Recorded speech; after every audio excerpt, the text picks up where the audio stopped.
We're just going to go over some of the essential accounting reports, and some of these we just covered, so I'll not spend a lot of time on the ones that we just covered in the last one. I think everybody else that is here either familiar with them or was in the last session. So what we're going to talk about is the income statements, the balance sheet, your trial balances. So we already kind of talked about the check reconciliation, and we're going to talk about some of the AP cash requirements as well as aging. We did talk about that a little bit already, but we'll go a little more in depth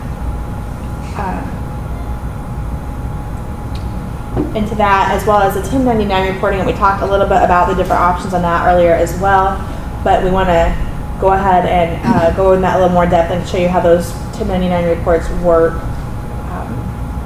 And then if there's any, I don't know that will take the whole hour, so if there's any other accounting reports that we want to go over, make sure that you bring that to my attention, and we can definitely go over those as well.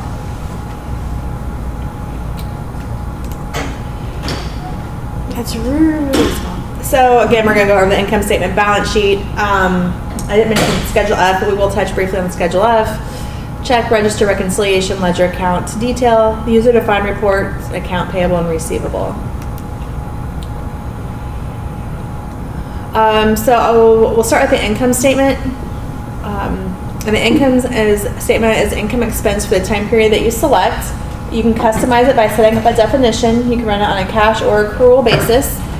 You can run or compare by cash tax, financial management, and marketing. And those are the 4 types that you can make your ledger accounts, tag your ledger accounts for, or sorry, journal entries for, excuse me. You can tag your journal entries as those 4 types. So you can compare those side by side. You can compare periods selected, and you can run it across companies if you have the intercompany module. And then you can also, if you have the life cycle budget module, which is one of our budgeting cash flow budget features, you can compare it to your life cycle budget and compare budget to actual with that. Okay, so we're going to skip over here to the actual report and go into the report and the income statement.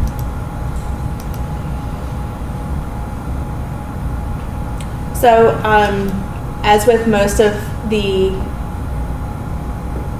reports we have here, you have an option for divisions and centers that you can choose to select by or leave it wide open with the 0 and the Z's. Your columns to include. So, period is the periods you select down below in the dates, then it has a year-to-date, and then as a percentage period of the year-to-date. You can have just the period and year-to-date without the percentage. Option 3, period selected, is where you can pick what your period is going to be, and then you can pick how many periods you want to report for. So for example, I could choose, if I chose like 8/1 to 8/30 and then chose 8 periods, it would show me January 1 column, February, March, April, May through August, because my period has been selected as a month, 8/1 to 8/30, so then it takes that month selection back eight times. And it goes back in history, it doesn't go forward on the income statement. Those periods can be years, quarters, months, whatever you select. Period, prior year and full year. You can do a period and year to date, and this one is a dollar change instead of percent, or then you can do a percent change over the year to date. And then there's also periods selected with total. Option 8, cash accrual management marketing, is where you compare the 4 different flag types. And then you can do year-to-date by division.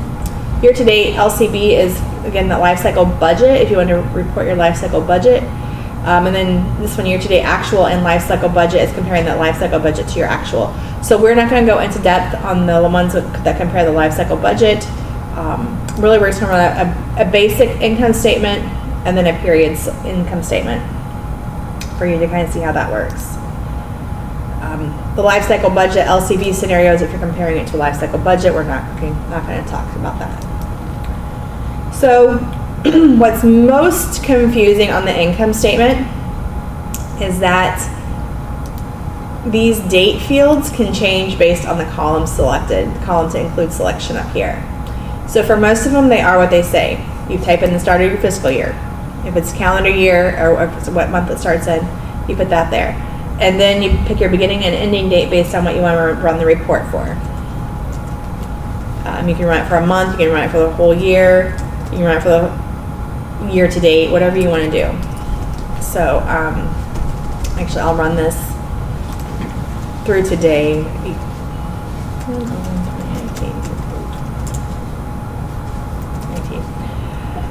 Here is where you have your date cash exchange. The date cash exchange works the same on all the reports.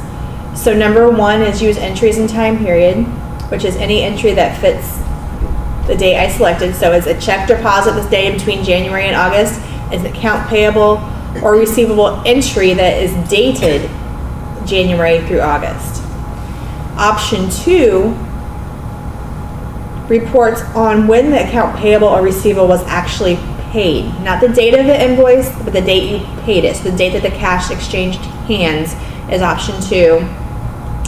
And it also adds in checks and deposits based on the date of the check and deposit. The difference between 2 and 3 is that you also have in journal and adjustment entries. So I usually run it by option 3 because if I have a journal or adjustment entry in there, I usually want it in there for a reason. So I just usually use option 3 if I want date cash exchange instead of the invoice date. Again, this report type kind of throws people, if you're not using any kind of flags on your journal entries, all 4 levels should be exactly the same. But you can have the option of running for just ones that are cash, ones that are financial or cash, ones that are management, financial and cash, or marketing. Marketing does pull up any entry for that and above it. But we'll run it for cash tax. This data set doesn't have any flags in it, I don't think anyway, but we'll run it for cash tax. Report definition. If I set it to 0 ledger accounts, that means it's going to list every ledger account as it's listed in your chart of accounts. There's not going to be any combining of ledger accounts. It's just going to be read down the list just as your chart of accounts reads down. Next, I will show you how you can set up a definition and customize this income statement for your operation and use a definition. I didn't select option 3, so this really isn't going to matter down here, periods to print.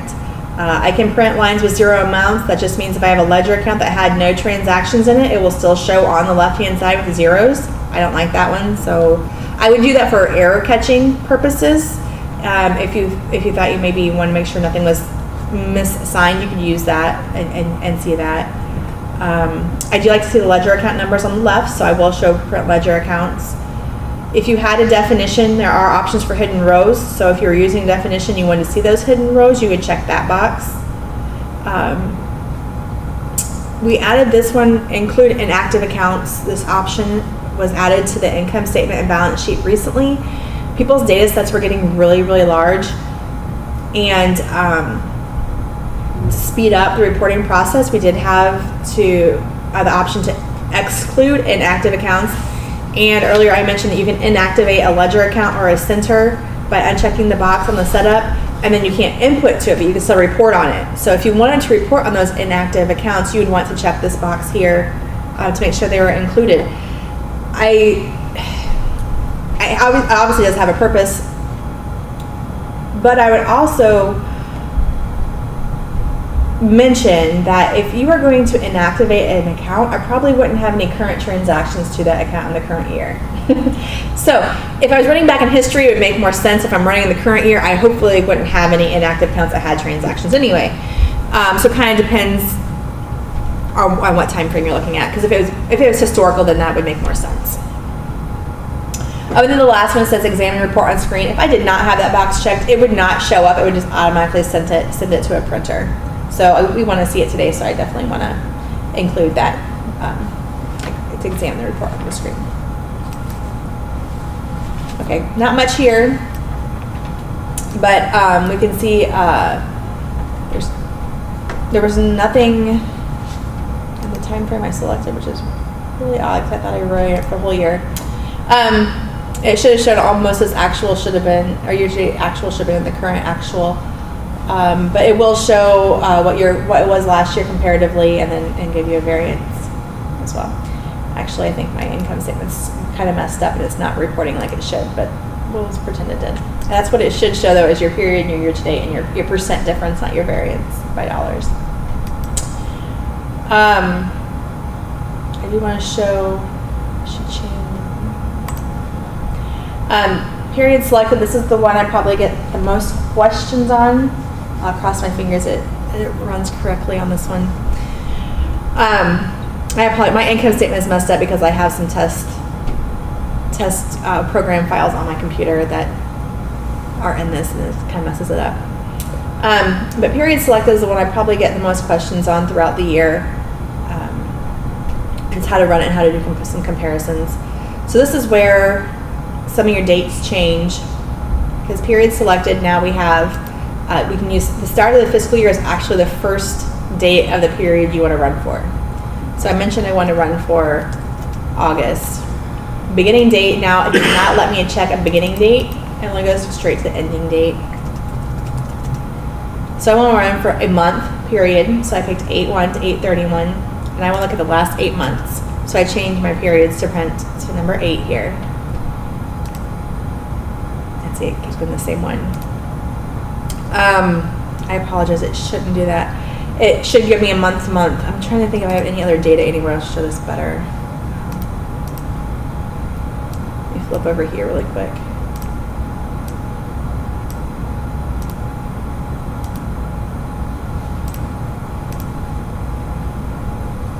Okay, we'll see if I can get something over here.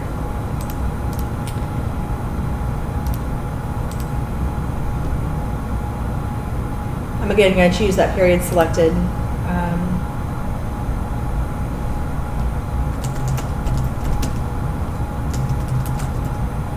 I don't think I have any current data here, so I do want to go back in time and hopefully pull some data in this data set.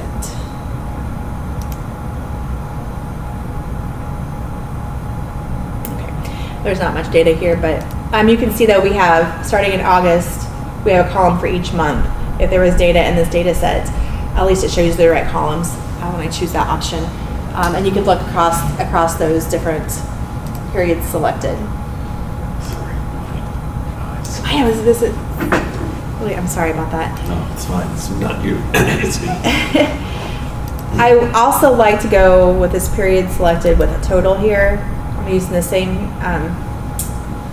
period. I wish I had any data in 17 in this.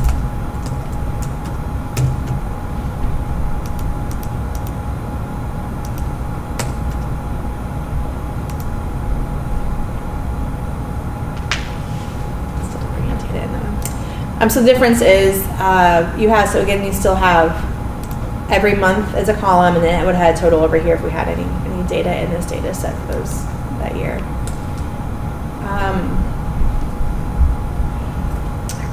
I'm just going to really quickly see what data I have in this set, so I can run some more meaningful reports here for you guys. I don't have any data in this data set, so that doesn't help at all.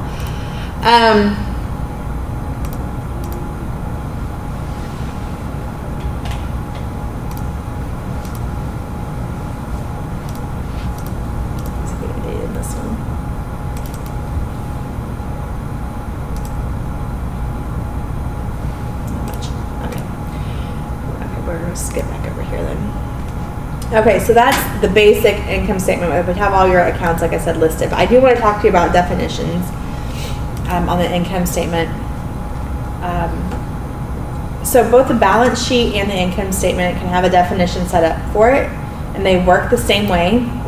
And to access that definition, it goes to setup and accounting, and then you have your income statement or balance sheet.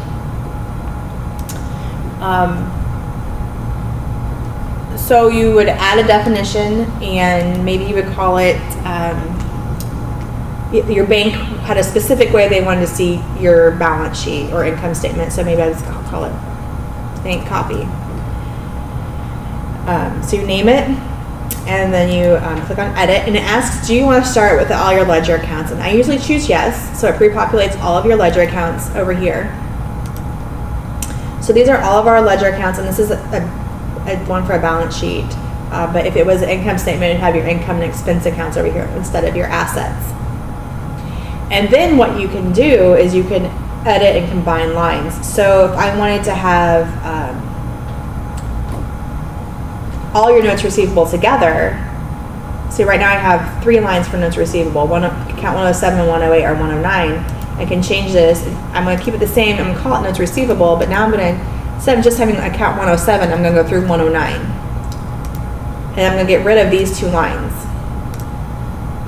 So it's going to put any values that were in 107 through 109 all in one line now. Same thing here. I could do equipment assets. Make it 1 line instead of several lines. So we'll call it equipment assets and change it to 146 through 153. And then I can get rid of all these other lines. And it's going to make my balance sheet much more concise. It's not gonna be as busy. But I still have all the same numbers, just kind of added together.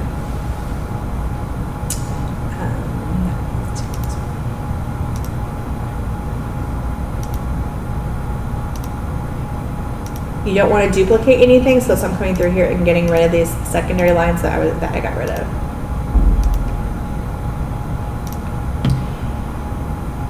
So you could do that with anything on this list. You could combine them, you could leave it off, you could call them something different. So if you didn't want this called the First Commonwealth Banking Checking, you could click here because that's the ledger account description that's showing up there. I could just change it here and, you know, checking account. You know, maybe your bank doesn't care what checking account is, and you have all your accounts together. I'm not called checking account. So you can also click and drag things on this one. So I could maybe I didn't want my notes receivable between my chemical and my fertilizer. I wanted it up here by the other notes receivable. Click and drag it up there. Maybe I also wanted to. I don't have the heading accounts in my ledger accounts, but I wanted to add some more division on my bank balance sheet, so I could add a new line right here.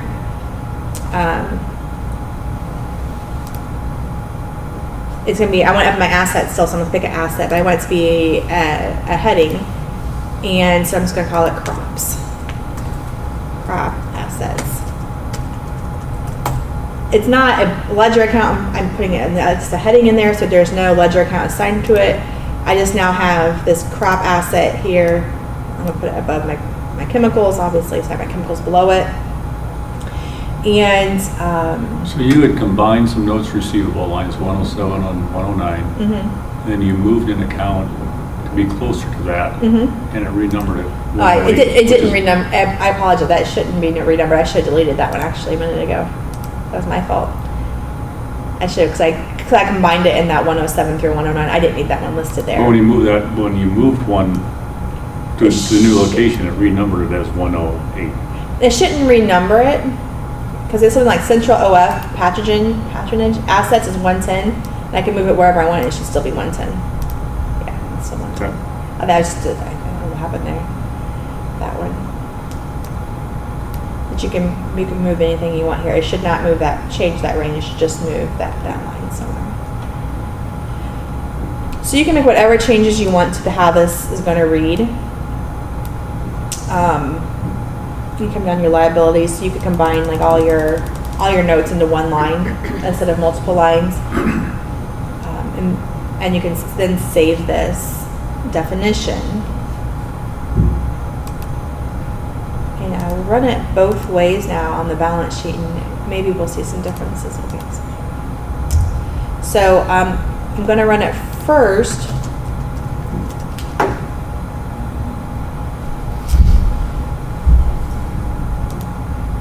With just all my ledger accounts. I'm not going to take anything out. We're going to compare it to, this is a balance sheet now. It's like there's not much there, but we'll see a little bit because I changed that name of that First Commonwealth. Actually, I'm going to change, I know I'm going to do. I'm going to include lines with 0 amounts, and you'll see a little bit difference here. So that's with no definition. And now I'm going to choose my bank copy definition. forgot to hit that button though. Hold on. I didn't copy. I went to print lines of 0 amounts. So we compare these side to side up here. And first you'll see the name, the checking account name has changed there. Here you can see that on the left we have 107, 108, 109 all separate, where over here I was having counted as notes receivable as one line. I do have that crop asset heading here, that's not over on this side.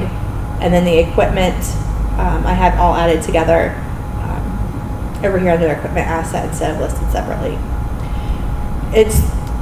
We can do a lot of changes, but of course you could do more when you have actual data that has some numbers in it. It makes a little more sense. But you can make it to match anything you need to get for your the bank, for any other reporting agency you might have, maybe your shareholders or something along those lines. Make it more concise. They don't need to know every ledger account. They can add them up and roll them up together. They have the same detail behind them, no matter which one, if I would have had some details behind some of the different ones I put together, I could right click on them. You can see the same details individually or together. So you're not losing anything by making definition on that.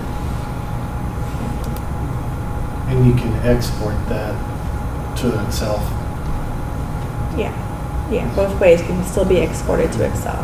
The way that would be handy to me is export that to Excel and just dump that in on the front end of a variance report. Yeah, absolutely.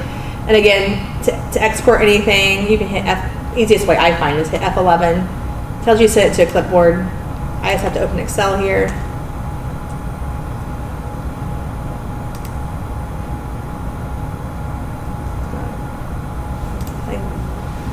Hit paste, and my report is here in Excel. And I can do whatever I want with it here in Excel then. You have a template or whatever, right. Save it and email it. Anything you need to do here too. Put it right into the assumptions page, let everything else calculate off of it. Absolutely. So the definitions work the same for both balance sheet and the income statement. Obviously just different types of ledger accounts, your income and expense compared to asset liability. Are there any, again, sort of templates that, I suppose because you have such flexibility in how you set up your accounts, you can set up a report template. Unless if you had a standardized set of accounts, then you could do that before that. You could. But that brings up something. So if you have several companies, especially if you are working like with intercompany, they usually all have the same ledger accounts. So you can copy these definitions from each company. You can do that. Yeah, you can copy it between your own companies, or I could send you a definition or whatever if you have the same chart of accounts as somebody else. So yeah, if you're like, for you, if you have several companies that you're working with and you want to standardize your balance sheet, you can copy that one definition to every company over to them. And then then I could use that for the intercompany connection? You could run that for intercompany as well. Okay. And so those if you have multiple companies, you want to run a cross-company balance sheet or income statement. If I had that set up, it would be an option on both of these reports. It's down at the bottom under the life cycle budget option is an intercompany option, and then you can pick which companies you want to include in your balance sheets. I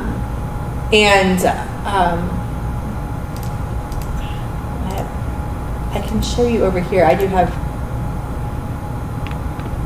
permission to run it on this one up here. To show you what that intercompany reporting would look like. You would run a balance sheet.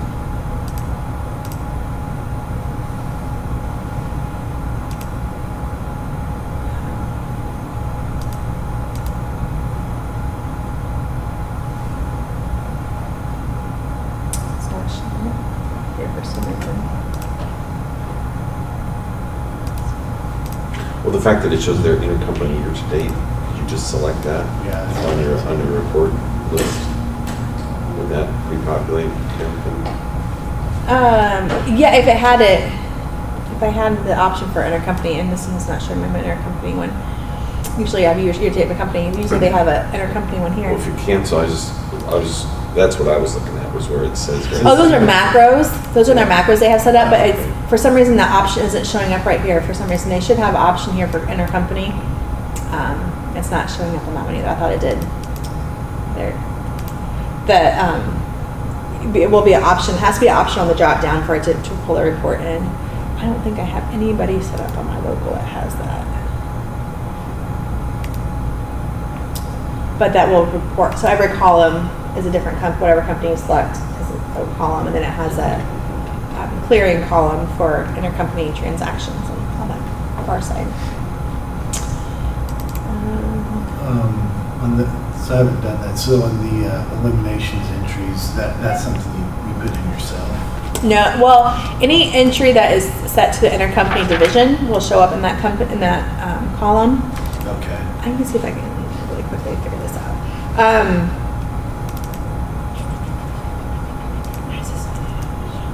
There's a file that has to run for intercompany that I'm not. So it's not set up right. You've got all your accounts set up right now to just cancel each other out. Yeah, intercompany reporting, yeah, then should cancel each other out.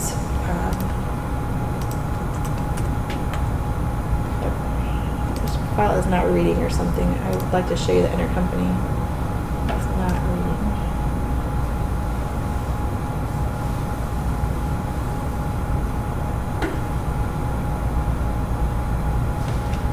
Yeah, it should be showing. I'm trying to think if I have anybody here that has intercompany that I could show you it really quickly. I don't think I do.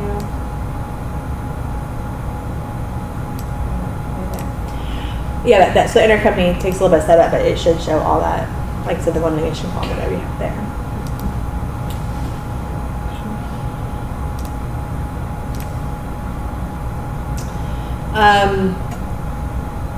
On the balance sheet, you do have the option to print your net change line. Now that you can't look at it and see yourself if it's in balance or not, but you do have that option to include the net change line. It just quickly tells you if you're in balance or not. Turn that flip while you're on the balance sheet. So I can scroll down here at the bottom, and I can see that I'm not in balance as of 8/21. I'm out of balance by $30,444.21. And on my balance sheet, I'll just point out that the way I like to view a balance sheet is 2-column report. So I do like option 4 on my balance sheet, where I can run 2 columns, just so then I have my assets on the left, my liability and equity on the right, and then I include that net change line. So here on the cash tax level, I'm even more out of balance. But it tells me really quickly there what I'm out of balance by. So it's just different views you can look at your balance sheet by. And again, on any of these reports, I can right click on the number and see what makes up that total. So again, on this one, I'm looking at my accounts receivable. So it's going to pull up all my accounts receivable that make up that total of that $978,646, and I can drill in even further to actually see that AR entry if I needed to. I'm out of balance on all these because there's some missing centers or something on these. So in this data set.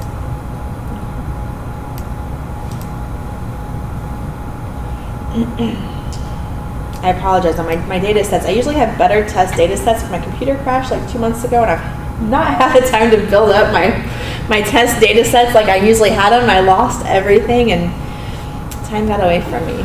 Is there a way to do like a cash flow? Because I don't see where it's. We don't have a cash flow report.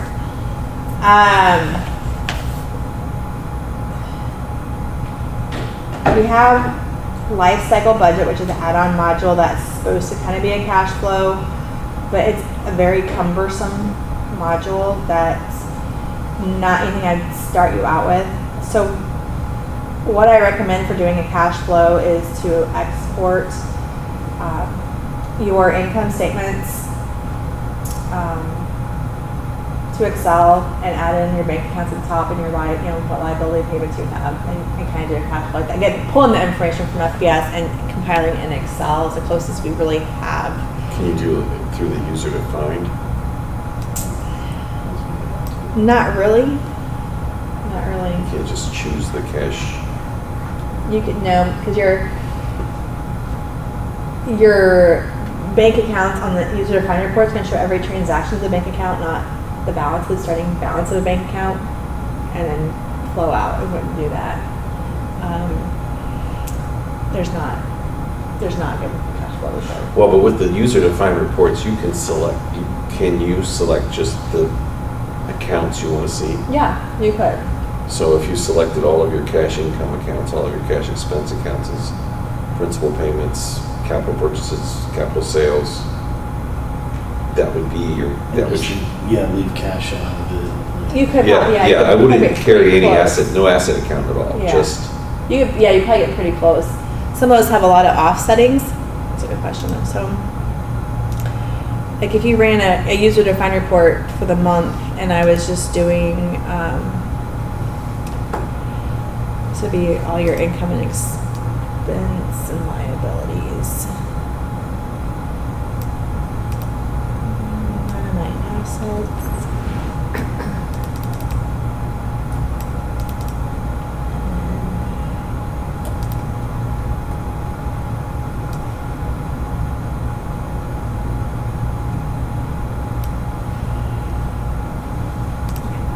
So here I've just picked my income, expense, and my liability accounts that might have principal payments to them.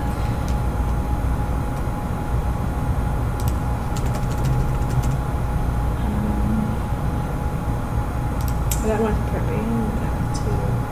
to exclude the offsetting bank. You have to exclude the offsetting bank account.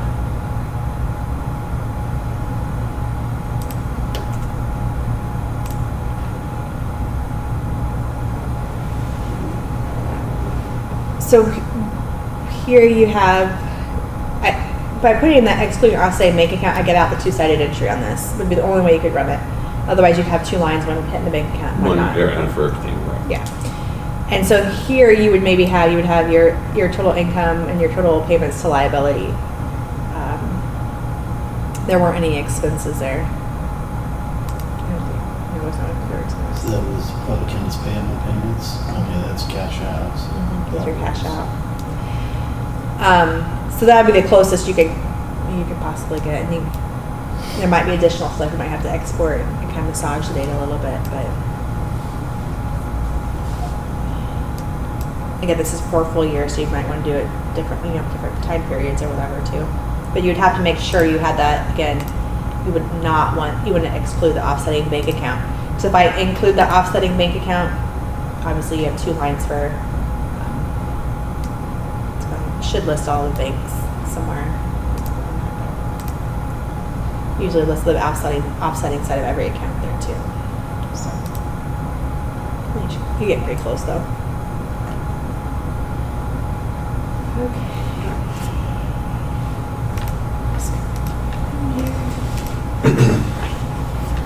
We talked about setting up the definitions. You can copy them across companies.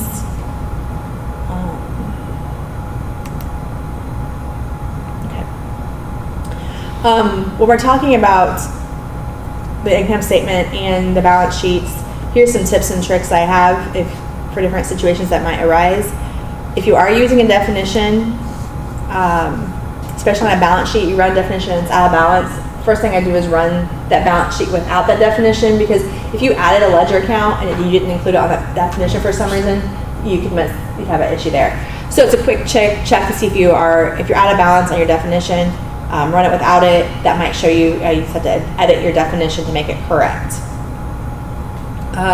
Your trial balance report can help you find errors on your balance sheet, because it is a combination of the income statement and balance sheet.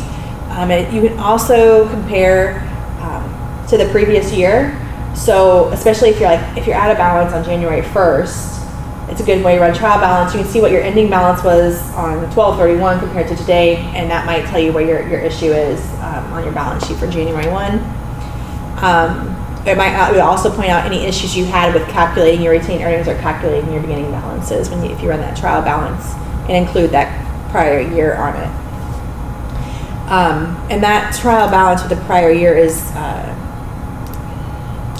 it's usually the first report I go to if I have an issue on my balance sheet.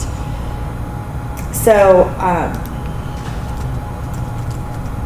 here's the include prior year column. And so you would see down here, if we had any numbers, you would have your 2018 would be in this column, and your 2019 would be in this column. You can see if there's any issues there. What about on the income, cash versus accrual? Like an income statement where you would have just cash, a cash income statement versus a accrual income statement. We don't have a comparison of that. You would have to run them and put them in Excel and compare them side by side. But how do you run like a cash? Oh, that's your date cash exchange option here. Okay. Yeah. So option 1 would be when the transaction occurred, and options 2 and 3 would be cash exchange payments. Okay. So option 1, that's going to count, like you've recorded in accounts receivable and accounts payable, that's going to capture it. Mm-hmm. The option 2 is going to leave those out unless you've actually received them. Yeah. Okay. Mm-hmm. Yeah. So, and that's if you're trying to create a cash flow, you could also run the cash income statement, and then your user defined could just deal with assets and liability. Good. Mm-hmm. And you have the option on the user defined report for that date cash exchange as well. You want cash versus accrual on that.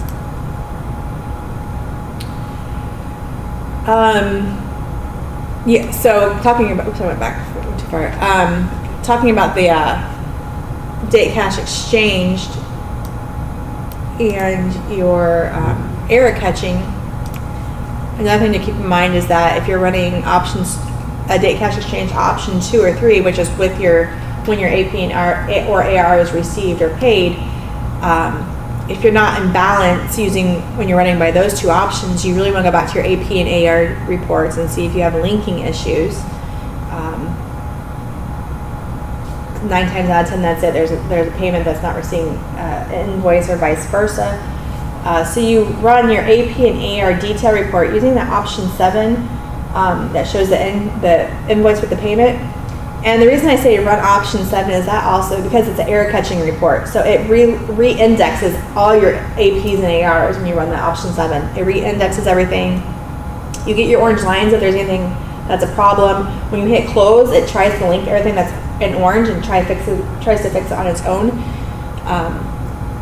And if it doesn't, so you run AP AR by option 7 once, close it, rerun it again. Hopefully your orange lines are all the way gone. If they're not, then hopefully they're decreased, and you can go through and see what other issues you have with your AP and AR, but that will get you out of balance with your AP and AR. Sometimes I run recover bad data. That's another re-indexing. It goes through your Microsoft databases and just re-indexes everything and tries to link everything up. If those 2 options don't fix it, usually there's an issue. Somebody's had an edit to an invoice number, it's not matching up, or you have an AP or AR that is open beyond your look back month. So like I was talking to, I don't recommend anything over 6 months, for sure not anything over a year on AP and AR, but if you do have it open longer than a year, you start having issues of, it kind of falls off on the reporting and you get out of balance. So you can kind of see that too on those option 7 reports. If you're still out of balance after you've ran trial balance to rule out beginning balance and retained earnings issues, and after you've ran AP and AR by option 7, you're still out of balance and you're trying to figure out why you're out of balance, I start narrowing down by a date on my balance sheet. So you're running for a year and you're out of balance. So then I'll start with, am I in balance between January 1st and June 30th? Yes, I'm in balance then, so I'm in June 30th to 12/31. Where am I out of balance? Narrow it down. Keep narrowing it down until you get to the day you're out of balance and look at all your transactions on that date that you're out of balance. You can also, if there's issues, you shouldn't ever do this, and I should have probably mentioned this in my very first getting set up right, you should never delete a ledger account, a center, or a division. You should only inactivate them. Unless you are 100% sure you've never used that ledger account, center, or division. Because if you would delete it, which it allows you to delete it, if you delete it, then it orphans all the entries that were ever put to that ledger account, center, or division, and they just kind of sit out there and never get picked up by the reports correctly.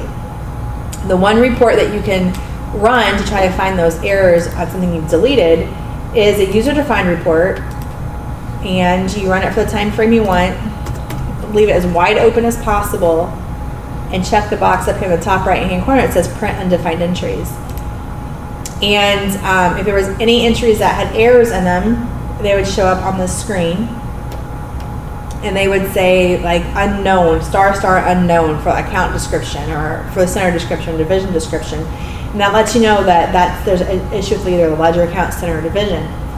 At that time, if you have errors on this report, you can right click into it, and you have two options. Either you add in the exact ledger account, center, or division again, and try to guess what it was set up, if it was a ledger account, if it was income or expense by the transaction. Or you pick a ledger account, center, or division that's still currently in your data set. And so it is no longer orphaned and it actually goes somewhere. And that will clear up errors as well. I do recommend running this user-defined report with error catching with the undefined entries. I run it before I run financial reports. So if you're reporting on a monthly basis, I run this at the end of the month. If you're running on a quarterly basis, at the end of the quarter, just to clean up any errors that might be in your data set before you run the reports, so you know. So this is kind of some tips and tricks I have for kind of narrowing down those balance sheet issues, keeping things in balance.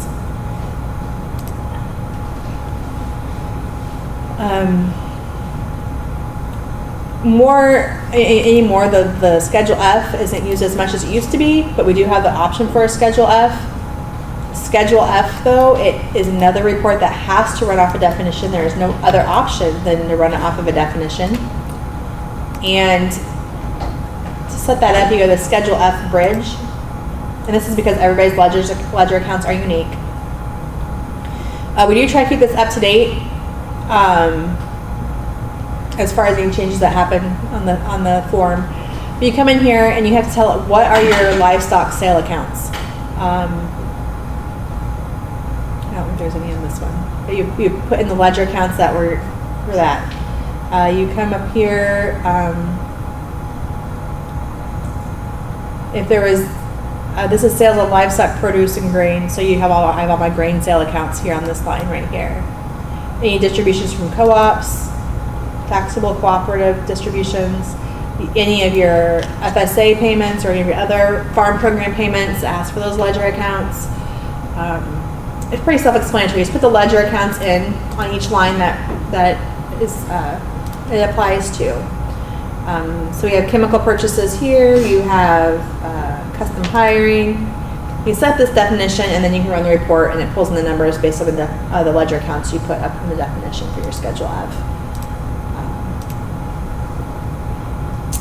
And then you can print it out, and it says it should match that federal form needed for that for tax purposes.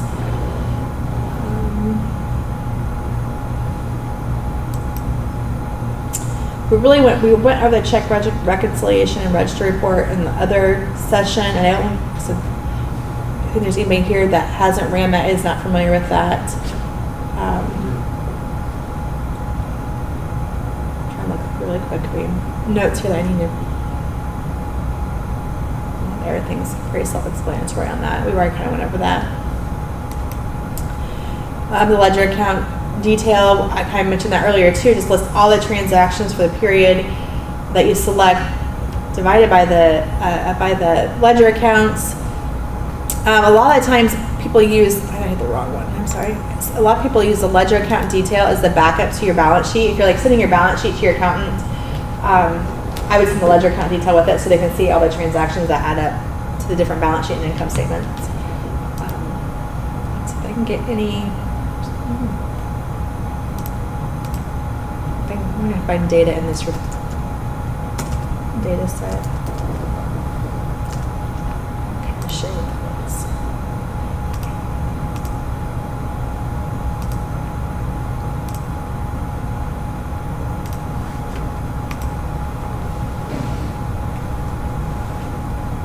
That's weird, because I know there's data somewhere here.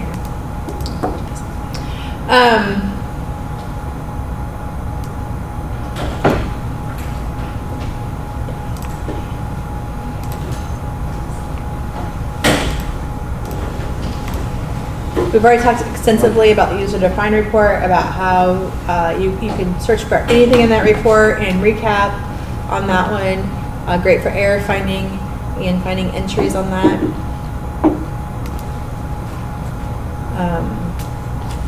And we talked about the detail report as well. The option 7 is invoices with payments. It's an error catching report. You can also run for unpaid invoices or all invoices.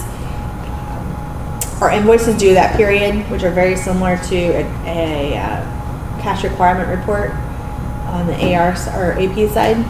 All of these you can choose to have all your detail or one line per entry. And then your aging reports the sums and categorizes open invoices by the vendor and the age. So you can analyze your current and overdue payables and receivables there.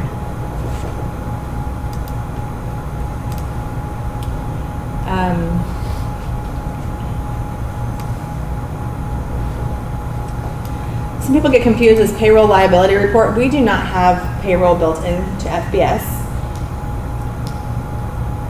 But on this report, you have to put in all the numbers and calculate everything on your own, hand key and everything on your payroll. But you can put in some parameters here and kind of estimate what you owe. I would make sure you double check all your rates, your FICA rate and your Medicare rate for current ones before you type those numbers in. But it will do some calculations for you if you don't have another payroll program. But we do interact, or we do have a relationship with Redmain Centerpoint Payroll where it imports into FBS directly. We have other payroll programs that you can import your payroll. If we can get an Excel format, we can bring it in, and they're just a lot more reliable and up to date than this report is.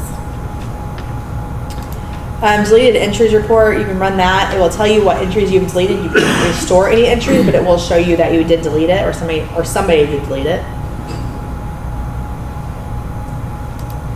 And then we have our 1099 report. And how this works is you set a date range. You pick if it's a miscellaneous or an interest 1099.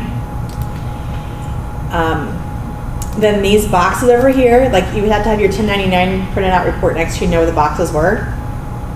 I think like box 3 is rents.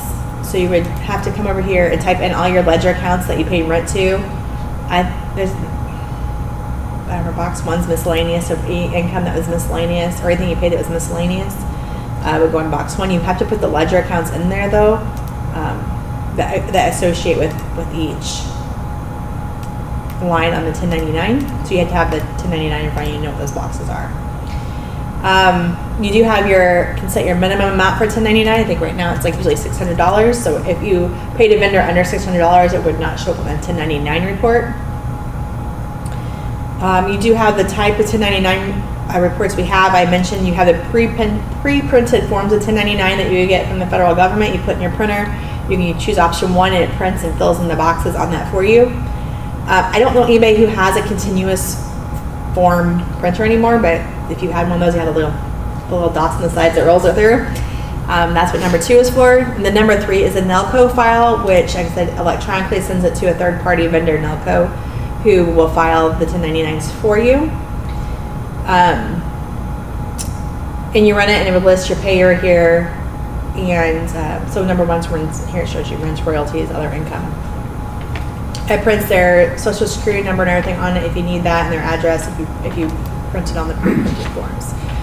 Otherwise, you can just use it and fill it in with your own 1099, and report it for you, and you can type it into your own 1099 software if you're reporting it other ways. So the options there. Does it create an electronic file to send to the taxing authorities? The NELCO one will. The NELCO. Okay. It will Your report it software doesn't. to state and federal. Okay. Yeah. Consolidating cost analysis. That's a report if you had additional modules such as your crop or a feeding module. What it does is it lets you bring all that information in with your accounting information and report it across centers. It's not a beginning report. It's not one. It's a great one to get to. It's a great goal to get to running a consolidated cost analysis, but it's not one you would start with. Contract history report is if you have the contract module, and then we have to do standard cost vendor monitor and the SWIP inventory change report are reports that you use with Eclipse. It lists ratio reports here. Most people would not have that ratio report on theirs. It is in test, still in demo test. It's just on my test machine. How about you skipped over? I mean, I didn't realize it's not a cash flow statement per se. But It's not. Is it like a funds flow, like a basically source of funds and use of funds type? It's great, Aaron. Doug left me, didn't he? I don't know that we've ever finished this one completely. Again, it's on my test box because but I don't think it works at all. And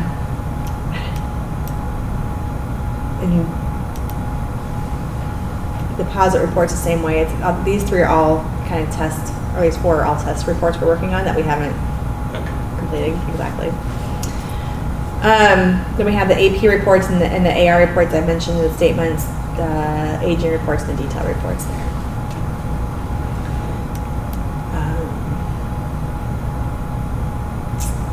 Are there any questions about any of those?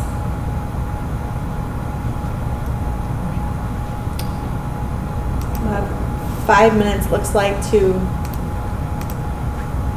get a drink, get a donut, or if you want to go to the other room, which is at 11 o'clock, the Darrell Ellis Microsoft Power B.